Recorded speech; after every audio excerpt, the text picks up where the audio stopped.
Let's get some meal prep done.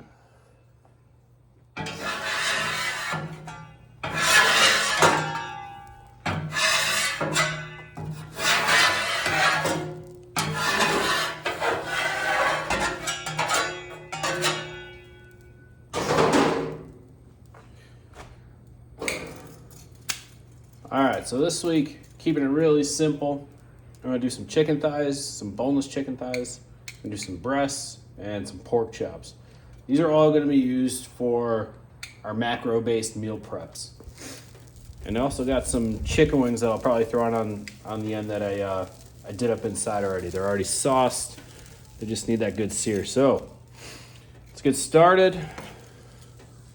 Throwing on my chicken thighs. These are seasoned up with American BBQ, the Ghost, and K-Town. So going for that spicy vibe makes meal prepping lunches and meals a lot more interesting when you got some spice going on. Especially because I'm keeping it simple this week. Like I'm doing just rice, beans, broccoli as sides with these. So nothing too fancy, nothing too crazy.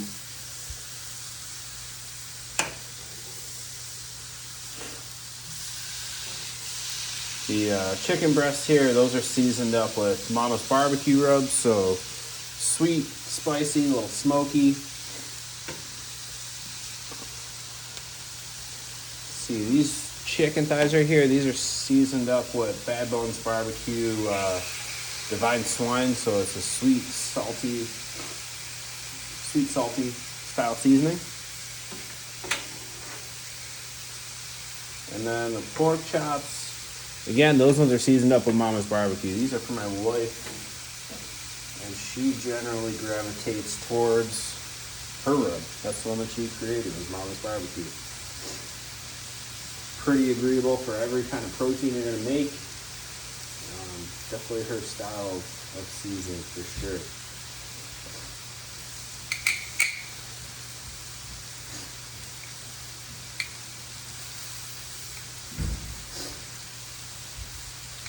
Probably should have butterflied these breasts up because they're gonna cook on the outside. They're way too fast. Actually, I'm gonna go do that right now. I think that's a good idea.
Alright, so real quick, just gonna slice these bad boys open.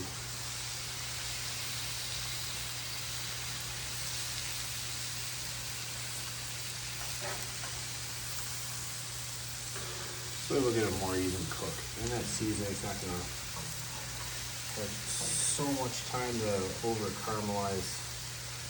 So that seasoning does have a lot of brown sugar in it. Cook with that one a little too hot, a little too long, it's gonna burn up. You open those up.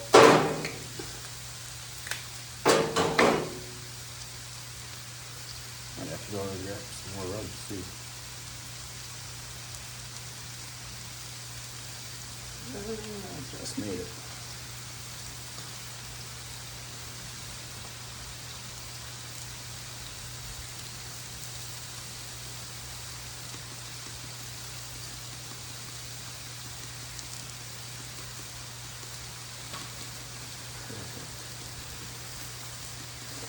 So with American barbecue seasoning, So with American BBQ Project seasonings, you can lay them on a little bit heavier than you would your typical store-bought rub. What we do is we make sure that these things are perfectly balanced for you guys so that you don't over-season it. Basically, you cover it till you see the whole piece of protein covered in seasoning, and it's good to go. It's not going to be too sweet, too salty. It's just seasonings done right. A lot of times when you're buying seasonings from the store, man, they're like 60% salt, 60% sugar. Like, there's just way too much of one flavor going on. So if you're not careful, you don't know how those rubs work, there's a good chance you're going to over season them and ruin your meal.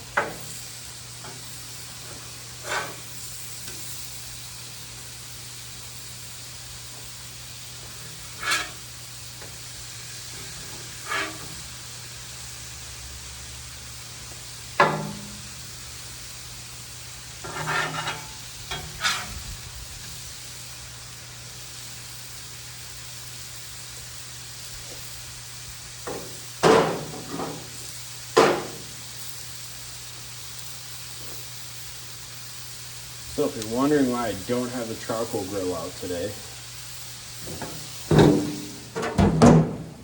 it decided to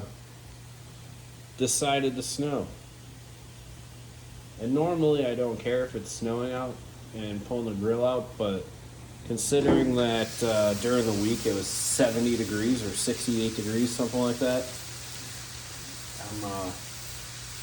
I'm just over cooking in the snow. So we're using Blackstone. We're inside the garage, staying somewhat out of the elements. Just getting some food cooked for the week.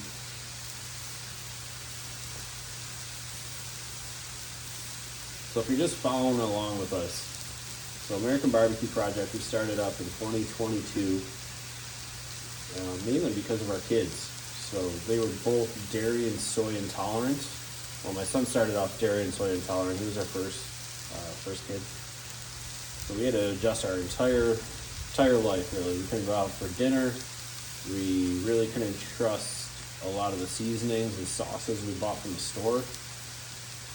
And we got really tired of using just salt and pepper on everything. Like, that was our go-to when we first learned that my wife had to change her diet so that my son could thrive. So one day, she's like, you know what, I really miss having a barbecue rotisserie chicken. So in the kitchen she goes, starts throwing some stuff together that she knew what the ingredients were. They were all whole ingredients. And that was the start of Mama's barbecue rubs. That's actually what we're cooking with on a bunch of this stuff today. It was really our first seasoning. I really enjoyed it. I mean, right from the get-go, there wasn't a whole lot of tweaking to do to it. Like, she just nailed this thing. And I'm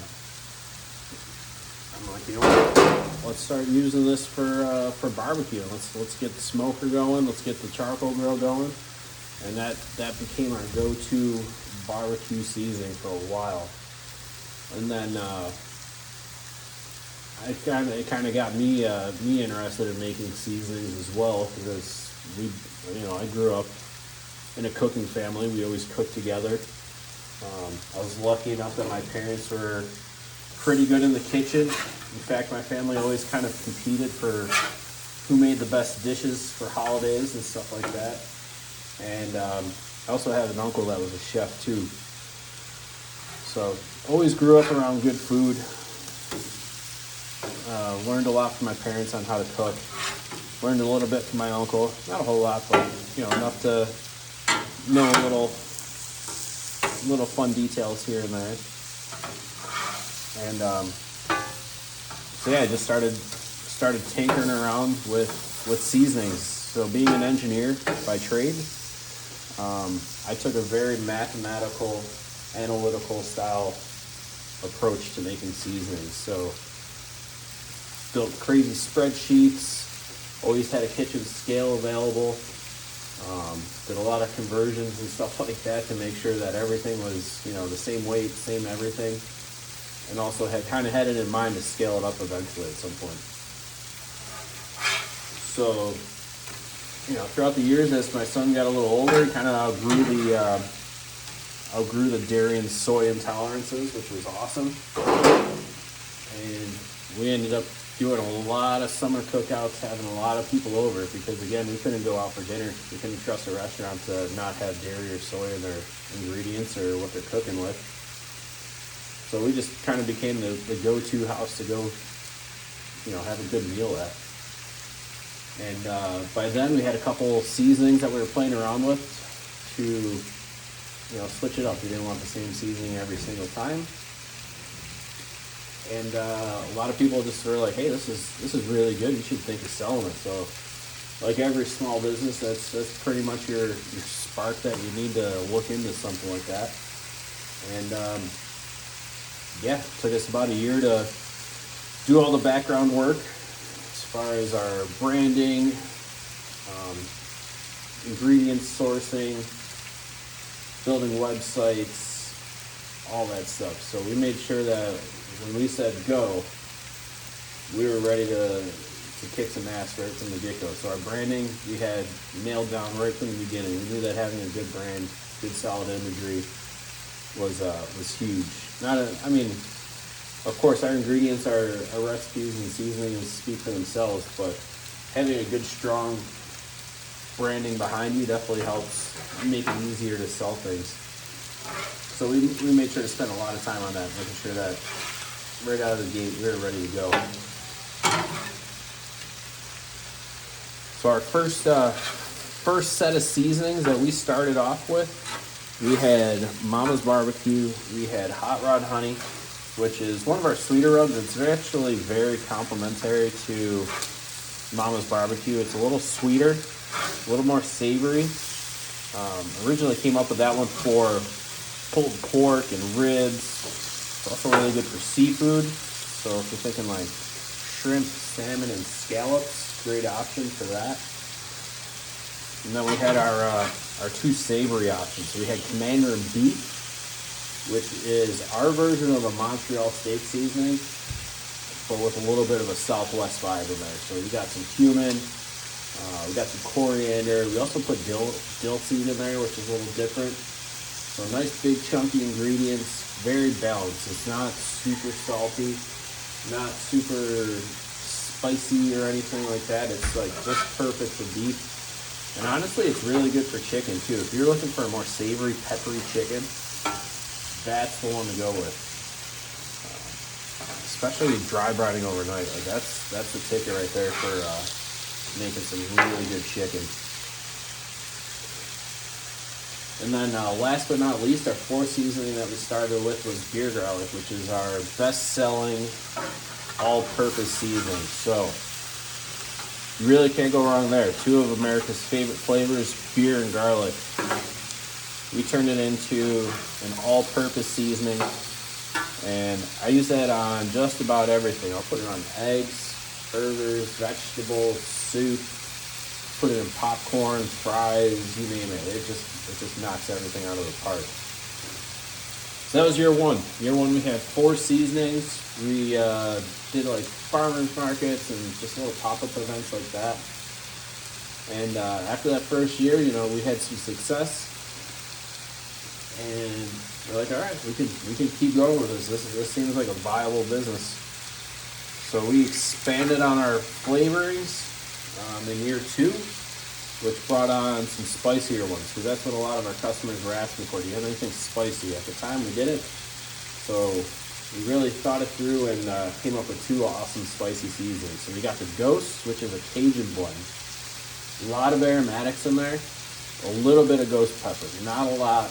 There's enough in there to make it interesting, but not so much in there that it's going to ruin your meal and you won't be able to taste anything else. We put a lot of work into the aromatics end, so we wanted to make sure that was there, that you could taste that, and the heat was just not so unbearable that you couldn't taste anything. So we really dialed that one in to a proper heat.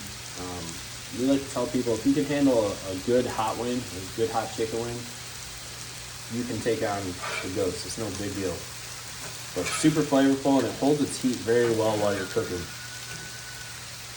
The sixth seasoning that we came out was K-Town. So this one was inspired by Korean food. So think like, bulgogi, galbai, stuff of that nature. For Korean fried chicken. So we wanted to make sure that this one had all the great Korean seasoning flavors going on there. So you have authentic Korean red chilies, gochugaru in there. You got ginger, you got garlic, you got some honey. So it's our sweet heat style seasoning. It's got a nice kick to it, but that goes good on a lot of good stuff. So we're talking like chicken wings, we're talking beef flanking style ribs. Shrimp tacos is freaking awesome with that. Any kind of seafood, really, it's banging on those. Ribs, pretty much any kind of pork product you could think of. So it's killer on that. And really, that kind of opened our eyes to all sorts of different cultural seasonings, right? So, like, our goal is eventually to have a bunch more seasonings, but gear it towards all the flavors of America. So barbecue, it should not just be Texas, it should not just be the Carolinas or Kansas City. I'm probably leaving a bunch of other great barbecue areas out there as well. But that is not what American barbecue should be. It should be all-encompassing. There are so many cool flavors out there from all different walks of life that should be explored, that should be experimented with. For example, K-Town, you smoke some ribs up with that, that is a barbecue flavor, hands down. But because it's got that Asian flair to it, people don't really think of that. They don't think of throwing that on a barbecue rib and throwing that on a smoker. Like, that's just not what a lot of people are doing.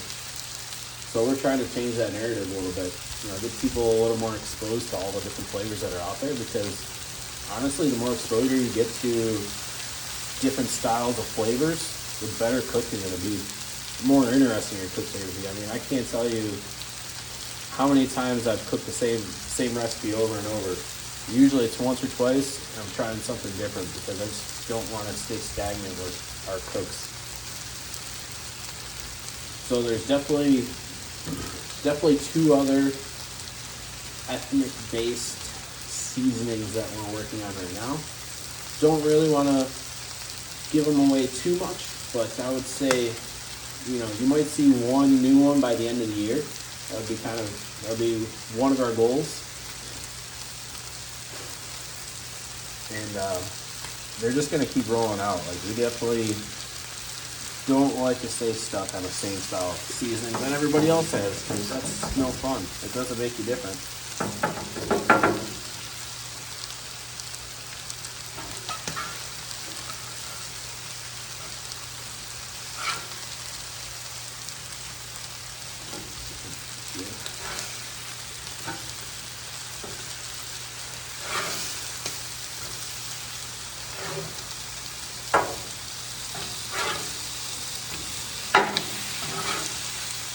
Keep flipping these bad boys, because there are definitely sugar in these rubs, so if you keep them stuck for too long in one spot, they're going to burn up. So that's why I just keep flipping them.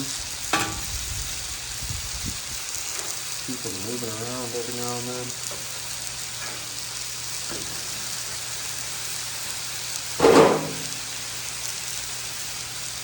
So yeah, that's American BBQ Project in a nutshell with our seasonings. We also carry sauces that we source from all over the country. We try and find stuff that you are not going to find in our area. So we're in Western New York, in the Buffalo suburbs.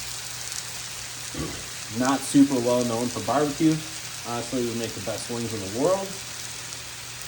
But as far as barbecue goes, there's not a whole lot of barbecue shops here. We're starting to see an emergence of good barbecue restaurants pop up. Just to name a couple, you got Southern City Junction, you got Yankee Barbecue, you got Brisket Love Barbecue. So we're starting to finally, our barbecue scene's starting to pick up, and I think that's dangerous for the rest of the barbecue community out there, because Buffalo, if you haven't been to Buffalo, New York, we make some of the best food in New York State, hands down. Yeah, we might not have a ton of Michelin star restaurants like New York City, but we got food that the average Joe is going to freaking love. So you got like obviously you got your wings, you got awesome pizza here. You have the beef on weck, which is like a roast beef sandwich with a special king weck seed roll. Those are some cool things that we're known for. And then just like the restaurant industry in general in Buffalo, super creative, always looking for good comfort food. Like that's what we're known for. We're known for comfort food because honestly, at the end of the day, we're a city of good neighbors. We just want to hang out, have a good time, drink some beer, tailgate, watch the Bills play, watch the Sabres play, the Bandits, Bisons. Like we got a fun city, fun area that we live in, and our food definitely reflects that. So like I said, we got the seasonings. We source a lot of hard-to-find sauces from all over the country. We're starting to pick up on our barbecue supplies. And we also got a trailer smoker that we rent out, so it's a twin hog smoker that we have. That thing's pretty fun. And we're just continuing to grow. So all we want to do is just keep building up our business, eventually have our own barbecue shop, maybe sell some lunch, some dinner, some good barbecue with folks. And yeah, more to come from us. Hopefully you guys enjoyed cooking with us this weekend. And we'll see you again. I'm just going to keep doing all these long cooks because honestly it gets a little boring out here in the garage or outside, especially this time of year when nobody wants to hang out outside. So until then, have a good rest of your week.